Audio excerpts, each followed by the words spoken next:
So we're here to close out round trip week with this large sequential logic puzzle by JinHoo Ahn.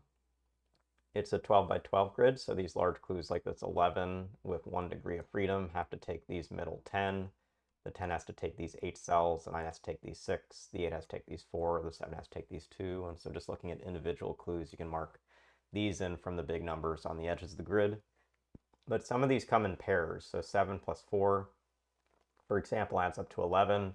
1 off the size of the grid, that means there's 1 degree of freedom, so 7 has to take these 6 cells. The 4 has to take these three cells, leaving the degree of freedom visible.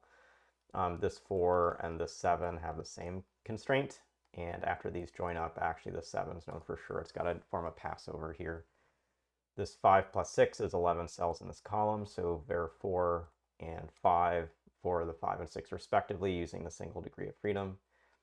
6 and 4 add up to 10, so there are 2 degrees of freedom there, but the 6 has to take at least these 4 cells, and this 4 has to take at least these 2 cells to work within that stretch. A group I haven't looked at is actually the easiest in the grid, so this 9-3 pair, they add up to 12, and so they exactly split in this way. And around the split is where we want to then look at the intersecting clues. So this sees this 5 to the left, it's within 5 cells of that edge, so this will be part of the 5, and is forced to go to the right, so mark this in. That marks all these off. It means this loose end has to stretch 1 further up, and that it now is 9 units long, so it can't be a crossover here. And we'll have to come up here to finish and be 10. That makes this new turning point interesting. It's within side of the 6 and has to go to the right to get a 6 long segment for it.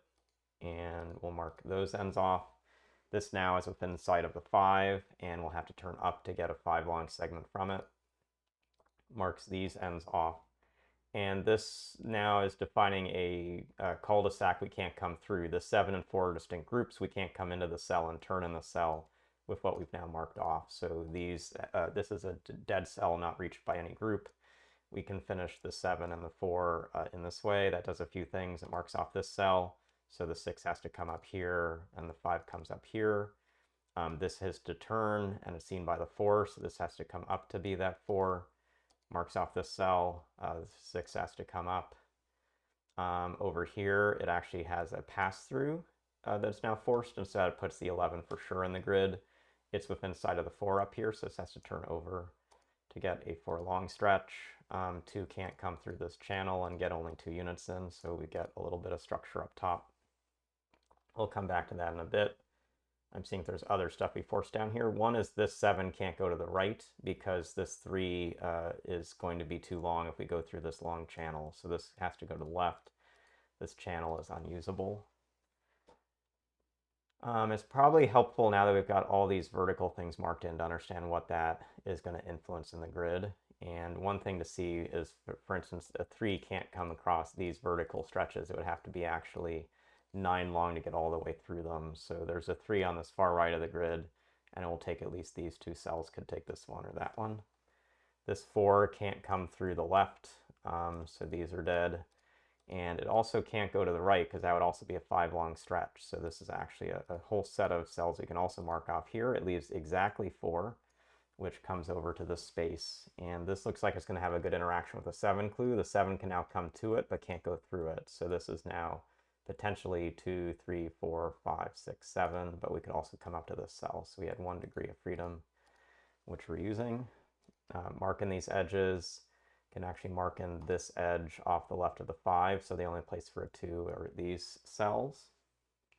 We still have some set of options for the 3, some set of options here, but let's come back and think about maybe this 5 clue next. 5 can't come over through these cells. This is a 6 long stretch, and anything over here can't get as many as 5 into it. So the 5 has to come through these, and this is inside of the 8 clue, so it has to come up to be the 8 clue and be 1, 2, 3, 4, 5, 6, 7, 8. So that's a good forcing in the grid, and that means this comes over 1 more, that closes off this cell, this comes in, this has to come up. We still don't have anything like the look of a 2 clue from the top, so that has to be a new and separate space. Comes in here. This has to be an edge. Comes in here. We don't know more than that. This comes in, forces this. This has to be an edge. So we've got this start, everything but the 3 clue now placed, 5, 6, 7, 8, 9, these all fulfilled, 2 and 3 fulfilled. So some more we're gonna have to work through from the top probably. Maybe the first thing to look at is this 3. And I'm doing that because this crossover here means I'm not taking this cell. And where this is turning, this isn't going to the right and being 3 long. So this turns to the left. Here's the 3 that comes in here. So that's good for that. This has to turn to the right and cross over. This comes up and turns there. I've got a 4 clue here. It's going to be okay to take these 3 cells. The 3 is going to have to come somewhere in the space, but we've got some crossover potential still. So I think this is a pretty hard sticking point in the puzzle, and maybe where there's some different kinds of logic to think about to finish it. So we could still use a 3 stretch here, but we have a 3 in the grid, so this tension isn't strong. But I think this 2 is going to be key point of tension. So this 2 is not coming through this stretch. And if this clue came down through here, there's no way to get a 2 into the grid. So we're not crossing over here.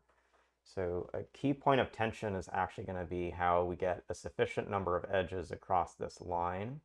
And notice that if this turns down, we have 2 edges down here and we can't get more than 1 more edge across. And so there's going to be, to keep the whole loop connected, we need to have 2 more edges cross over here, and these don't close on themselves because that would close off the loop. So this comes up and this comes across, and now we have the right number of edges in the bottom of the grid, but also they don't self-close.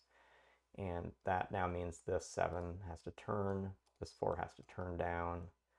And this is a really, really hard constraint. It's rare to find in the puzzle, but it's a really fun aspect of this puzzle right now, is this edge count in this corner being as key as it looks like it is. This run of 4 is not good for this 3, so we're going to need a new set of clues to make this work. This will have to come all the way here for the 3 to be valid. This come to here. We actually don't yet know if this comes up and connects straight away. For uniqueness, it will have to, which means this will have to go further, but let's logically get to that conclusion. I think the first way to track into this will probably be recognizing this 3 clue is currently in tension with a 2 long stretch. It's not a 3 long stretch, so let's fix that. Get this crossover, that closes this out, that puts this in, puts these into the grid. What are the joined ends? Well, if I look just generally, there are 2 ends that cross over this line, but it's this end that comes all the way around and becomes this end. So these ends, if they closed, would close too soon. So I can't take this coming down. I have to go around. That comes around. Now these are the last 2 ends in the puzzle, but I've got a 4 long stretch, and so these will have to come up be a 2 long stretch. So a lot of tricky logic here. Started by very much using the large digits and also the paired clues, which had singular degrees of freedom that forced some constraints with the turning cells, forced some constraints even around, say, this 5 and this 8. But a really key observation at the end, if you got stuck, was counting the loop ends in a quadrant of the puzzle. And so we had this end and this end in the lower right, but only 2 more channels left to cross over. And where those ends had to avoid each other, this end had to turn up and get another crossing here. And so those were the key factors to get through to the finish. So I hope you got something through this puzzle, and we'll see you again soon.